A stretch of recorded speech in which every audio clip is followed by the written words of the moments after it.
সব দেশের নিজস্ব ডিজিটাল কারেন্সি থাকবে আর সেগুলোর মাধ্যমে প্রতিটি দেশ একে অপরের সঙ্গে কানেক্টেড থাকবে। ব্রিক্সের জন্য এমন প্রস্তাব দিল ভারত। এর উদ্দেশ্য একটাই, বিভিন্ন দেশের মধ্যে ট্রানজাকশন সহজ এবং দ্রুততর করা। তবে বিশ্লেষকরা বলছেন ব্রিক্স দেশগুলি এই নীতি নিলে চাপে পড়তে পারে আমেরিকা, কমতে পারে ডলারের ভ্যালু। এক রিপোর্টে বলা হয়েছে আরবিআই চাইছে যাতে এই প্রস্তাবটি 2026 সালের ব্রিক্স সম্মেলনের আলোচ্য সূচিতে রাখা হোক। চলতি বছর এই সম্মেলনের আয়োজক দেশ ভারত। যদি এই প্রস্তাব গৃহীত হয় তাহলে এই প্রথম ব্রিক্স দেশগুলির কেন্দ্রীয় ব্যাংকের ডিজিটাল কারেন্সি বা সিবিডিসি তাকে আনুষ্ঠানিকভাবে পরস্পরের সঙ্গে যুক্ত করা হবে। এই পদক্ষেপ আন্তর্জাতিক ক্ষেত্রে ইউএস ডলারের ওপর নির্ভরশীলতা কমাতে পারে বলেই মনে করছেন বিশেষজ্ঞরা। বিশেষত বর্তমান ভূ রাজনৈতিক টানাপোড়েনের আবহে এই উদ্যোগ বেশ তাৎপর্যপূর্ণ। ব্রিক্স জোটের মূল 5টি বিষয় যে দেশ রয়েছে তারা হচ্ছে ব্রাজিল, রাশিয়া, ভারত, চীন এবং দক্ষিণ আফ্রিকা। এছাড়াও সাম্প্রতিককালে সংযুক্ত আরব আমিরশাহী, ইরান এবং ইন্দোনেশিয়ার মতন দেশও যোগ দিয়েছে। এই দেশগুলির মধ্যে ডিজিটাল লেনদেনের ব্যবস্থা চালু হলে আন্তর্জাতিক অর্থনীতিতে তার প্রভাব পড়তে বাধ্য। তবে এই ধরনের উদ্যোগ যে ওয়াশিংটনকে অস্বস্তিতে ফেলবে তা বলাই বাহুল্য। এর আগেও ইউএস প্রেসিডেন্ট ডোনাল্ড ট্রাম্প ব্রিক্সকে অ্যান্টি আমেরিকান বলে কটাক্ষ করেছিলেন, এমনকি সদস্য দেশগুলির উপর শুল্ক চাপানোর হুঁশিয়ারিও দিয়েছিলেন। ফলে ডিজিটাল মুদ্রা কানেক্টিভিটি হলে যে ট্রাম্প বেশ রুষ্ট হবে তা আর বলার অপেক্ষা রাখছে না। 2025 সালে রিও ডি জেনেরোতে যে ব্রিক্স সম্মেলন হয়েছিল তাতে এমনই বিষয়ে আলোচনা হয়েছিল। সদস্য দেশগুলির পেমেন্ট সিস্টেমের মধ্যে যাতে ইন্টার অপারেটিবিলিটি বাড়ানো যায় সেই পক্ষে সওয়ালও করা হয়েছিল। সেই ঘোষণার পরই যেটা দেখা গেল যে এই নতুন প্রস্তাব সামনে এসেছে। ভারত একাধিকবার জানিয়েছে যে ডিজিটাল রুপিকে অন্য দেশের সিবিডিসির সঙ্গে যুক্ত করার বিষয়ে তারা আগ্রহী। তাতে আন্তর্জাতিক লেনদেন দ্রুততর হবে, বিশ্বমঞ্চে ভারতীয় মুদ্রার ব্যবহার বাড়বে। যদিও এখনো পর্যন্ত কোনো ব্রিক্স দেশই সম্পূর্ণভাবে সিবিডিসি চালু করতে পারেনি, তবে মূল 5টি দেশই পরীক্ষামূলক প্রকল্প চালাচ্ছে। ভারতের ই রুপি 2022 সালের ডিসেম্বর থেকে চালু হয়েছে। এই বিষয়ে আন্তর্জাতিক সম্পর্ক বিশেষজ্ঞ শুভাশিস ব্যানার্জি আজ তাক বাংলাকে কি জানাচ্ছেন শোনাবো। রিজার্ভ ব্যাংক অফ ইন্ডিয়া একটা প্রপোজাল দিয়েছে যে ব্রিক্সের অন্তর্ভুক্ত যে দেশগুলো রয়েছে সেই দেশগুলোর যে ডিজিটাল কারেন্সি রয়েছে সেই ডিজিটাল কারেন্সিটা মানে সবাই যাতে লিঙ্ক হতে পারে, সংযুক্ত হতে পারে। তো আপনি এই প্রস্তাবকে প্রাথমিকভাবে কিভাবে দেখছেন? দেখুন, এই প্রস্তাব ভীষণভাবে ডিডলারাইজেশন যে প্রসেস নিয়ে আমরা বিভিন্ন রকমভাবে বিভিন্ন পর্যায়ে আলোচনা করছিলাম, সেই প্রসেসটাকে নানান রকমভাবে ধোঁয়া দেয়, এটা বাস্তব।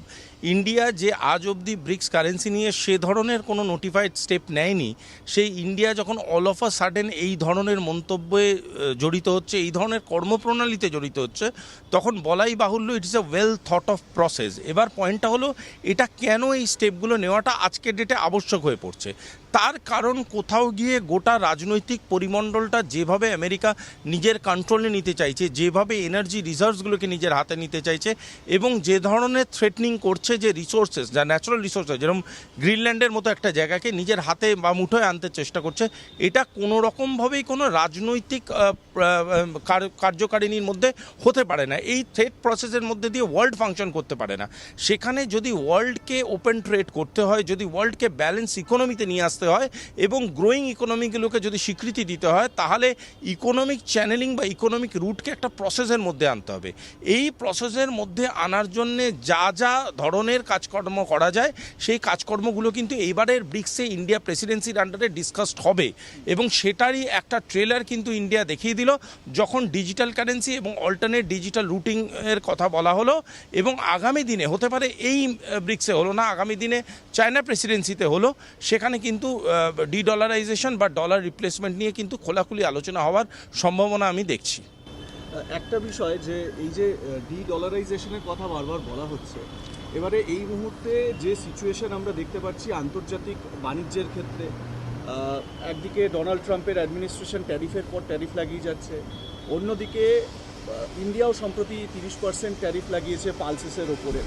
তো কোথাও না কোথাও দেখা যাচ্ছে যে আমেরিকাও যতই ট্যারিফ লাগাক যাই লাগাক ভারতের ওপর একটা নির্ভরশীলতা কিন্তু ডোনাল্ড ট্রাম্পের অ্যাডমিনিস্ট্রেশনের রয়েছে।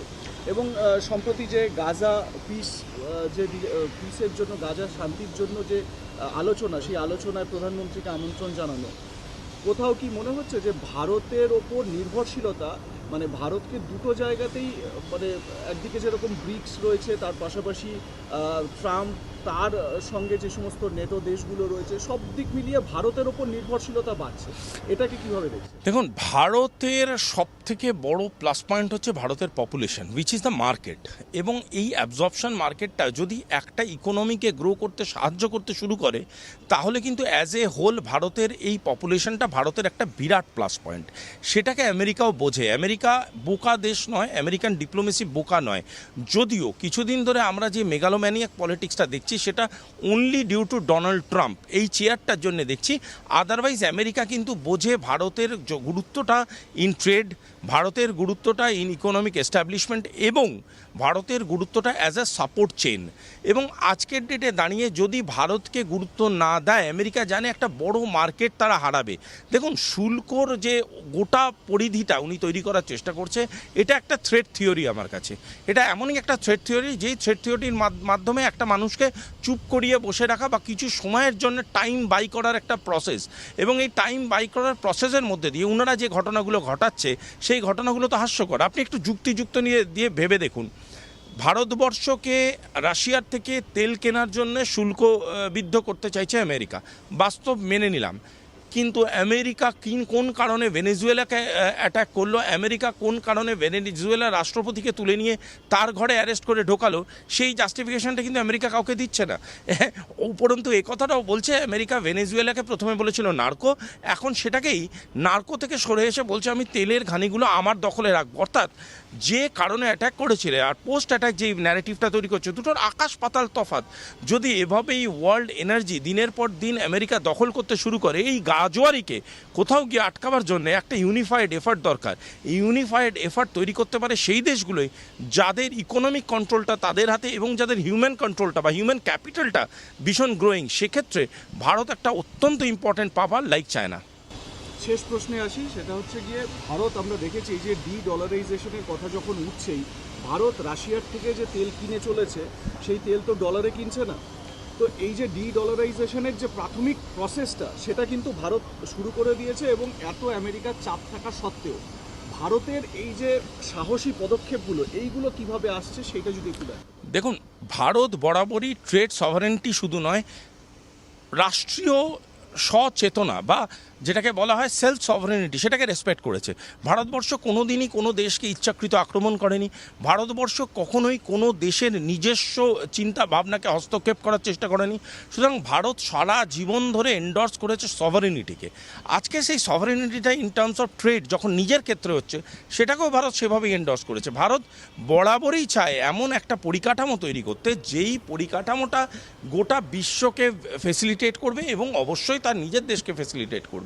সুতরাং ভারত যদি মনে করে কোনো দেশ থেকে তেল কিনতে হবে, ভারত কিনবে। যদি ভারত মনে করে কোনো দেশে তার এনার্জি রিজার্ভ তৈরি করবে, ভারত করবে।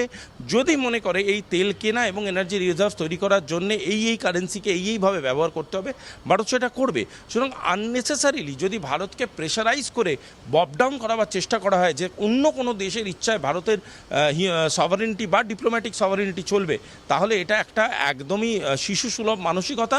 এবং ভারতবর্ষ জানে সেটার উত্তর কিভাবে দিতে হয় এবং ভারতবর্ষ সেই উত্তরটা দিতে যথেষ্ট সক্ষম।